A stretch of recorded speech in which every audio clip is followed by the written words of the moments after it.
Welcome back to my channel, Balance Sheets Matter. In this video, we're going to be looking at American Express and do a stock analysis on them. But before we get into the stock analysis, make sure to subscribe to my channel, Balance Sheets Matter. I do individual stock analysis videos. So if you like investing in individual stocks and want good ideas on potential value stocks to buy or value traps to avoid, make sure to subscribe to the channel. And if you do want me to look at a stock, make sure to leave it in the comments below because I have gotten to a lot of subscriber requests in the past and done in-depth stock analysis videos on them.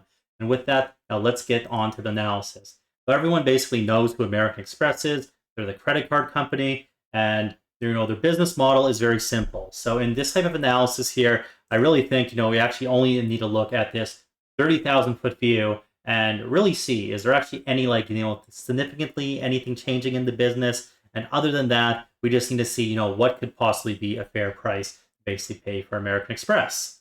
So you can basically see over the long run here, the revenue basically has been growing very consistently, and their net margin also has been fairly stable over a long period of time. You can see right now it's 15%. They do have some fluctuation year to year, which kind of can depend on various other different special charges or like little variations. But if we look in the longer run, 15% is pretty normal. So this is pretty in line with what should be expected basically going forward. And you can see EPS has grown with that, actually at a little bit more accelerated rate than the revenue because they do a lot of share buybacks. Because American Express, at the end of the day, they do make a good amount of net income. And as we'll see on the cash flow statement, the majority of this is returned to the shareholders through dividends and share buybacks. And their balance sheet, these types of bank credit card companies can be a little bit more complicated, but the one thing I do like to look at, what's the tangible net equity? Well, we just basically take the goodwill here, which is, just under $5 billion. This is what they've, kind of overpaid for acquisitions, and we subtract that from their total equity. So we do see they have a little bit of nice equity on their balance sheet, which, probably is a good thing to have for a credit card company, since if there was effectively bad recession or something, and they had to do an abnormal amount of write-offs, well, this actually could knock down their net equity a little bit. So having that buffer zone is a very good thing. And then we do look at their cash flow statement. Again, I'm trying to keep it, very simple for this analysis here. You can see, cash flow from dividends here and the repurchase of stock. And if you add up basically the cash flow from dividends and the repurchase from stock every year, you would find it gets pretty close to basically what their net income is. So again, this company, I don't think there's too much in the weeds to dive into financials. This really comes if, it's a good valuation to pay. Because right now, as you can see, if we go back to, look at the top here, you can see they're trading at a 21.63 PE. And, for some companies, that could be a good valuation. But, I'm going to show you very quickly if this is actually a good valuation for American Express. Let's bring up some of the analyst estimates. You can see revenue expected to continue growing. This is a little bit under 10% growth per year. And the same with the EPS. Let's pop up the EPS here. And with the EPS here, it's expected to grow a little bit faster than revenue because they are basically doing those share buybacks. So it's pretty in line basically with what's happened in the past. And if you do look at the times there were the dips in EPS, this was during the recession. So that is one thing you basically have to keep in mind, is that something like American Express, if there ever is a recession, they are going to potentially get a hit to their EPS because of basically the write-off from people not, paying back their, credit cards because they're effectively, giving people loans for that. And that would probably cause the stock to go down a little bit more in the short term, at least, or short term, could be a few years potentially. But, what it comes down to the valuation. So there's a few different ways to look at this. We're going to look at the PE, price to sales, and dividend yield to see what they historically have been and what they are right now. So you can see right now, we bring up the PE ratio, we're sitting at 21.63. Well, they do have these abnormal spikes. This is sometimes one-time basically anomalies, and otherwise their higher end of the PE probably has been in the mid to high 20s. So this is sitting at more of the mid, possibly even the high range. And in contrast, if we do look when it was actually the good times to basically buy American Express here, we look at the dips and what was basically the PE ratio at these times. Well, in 2022 here, it traded a little bit under a 14 at a 13.75. During the 2020 crash there, we traded 11. During 2019, we traded 12.3. during 2016. That was like almost a recession, but not quite. But American Express actually did take a hit there. They traded around the 10 or 11. 2008, 2009, that was really bad, and obviously they got hit a lot more and actually went slightly. If I could get to the very bottom here, I can't. They went a little bit actually below a 5 PE ratio. So that kind of gives you an idea of the price range that American Express typically trades in. Mid to high 20s, basically PEs can be on the high side. On the low side, we're probably looking more closer to a 10. So on the first run of this does look like American Express is trading at a little bit more expensive of their historical price ranges. We can also look at their price to sales ratio, and we get a very similar story happening here. Well, the price to sales ratio, this smooths out the income variations from year to year. And if you have consistent net margins, that's actually a very nice way to evaluate on price. And you can see right now, well, we're not at the highest levels it's been, sitting at this 2.87 right now, it looks like, is a little bit on the higher side, where on the very extremes here, it has gone up to about a 3.7 here, at the high here at 2.98, which we're actually not very far off of. And even back before 2008, it was sitting at about a 3. And when was it cheap? Well, it was cheap when we were a little bit under a 2. This was around 1.8, 1.6 here. 2016, we were again, about the 1.6 rate.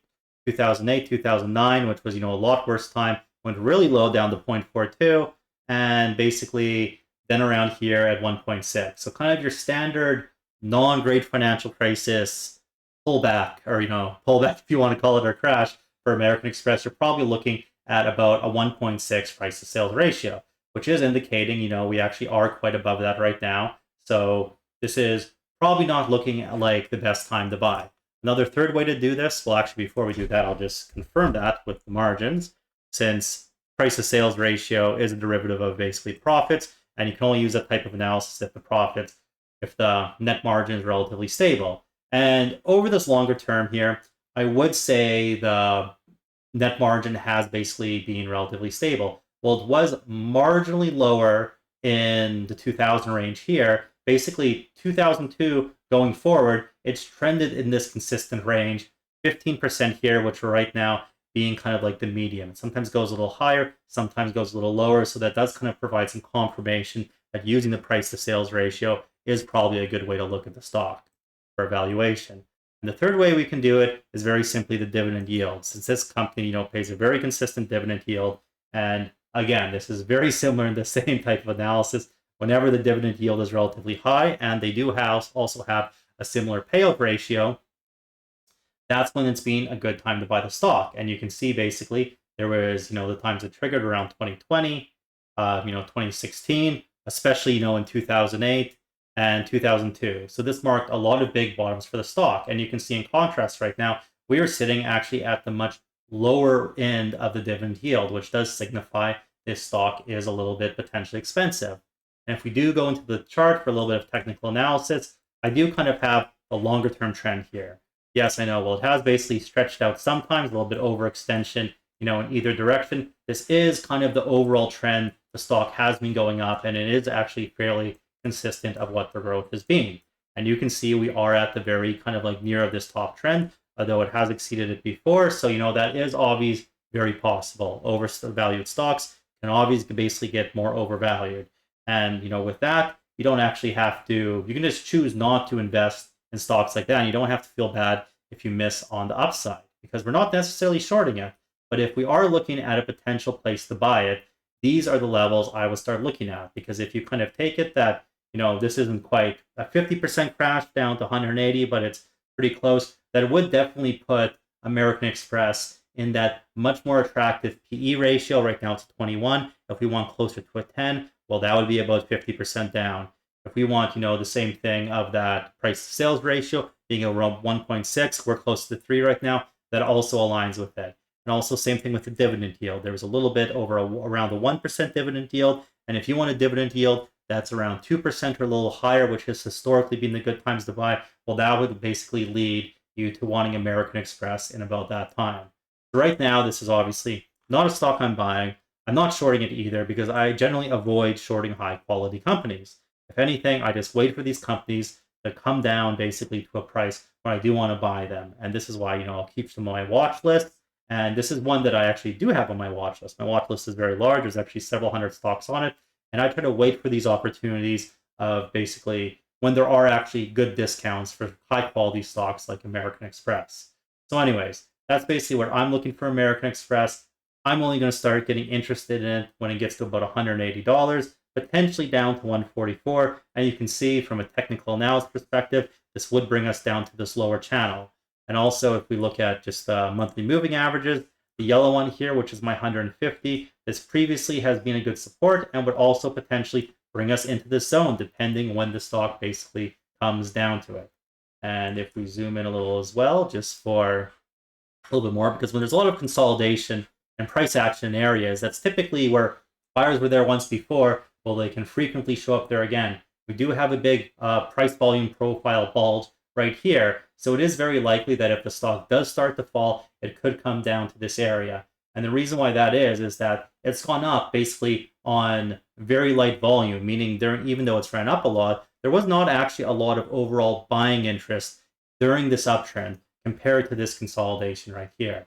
So anyways, that's my analysis on American Express. I hope it gave you some insights. I got this on the watch list. When it does potentially, get into the buy zone, which could be, years in the future is the thing. And you'll see from my channel, I've done, videos years ago, and I do give updated analysis on it. So, that's when I'm going to be looking at it again. So make sure to subscribe to the channel, because if this does come potentially into the buy zone, I will most likely do a video, and we're going to actually have to look at the financials potentially in a little more detail to see if anything's basically changed in the stock that, could mean it's still a good buy, or if things have gotten worse, do we maybe want to step away and look at something else and pass on American Express at that time? Well, the future is only going to tell for that. So, make sure to subscribe to the channel, like the video, and I will see you in the next stock analysis.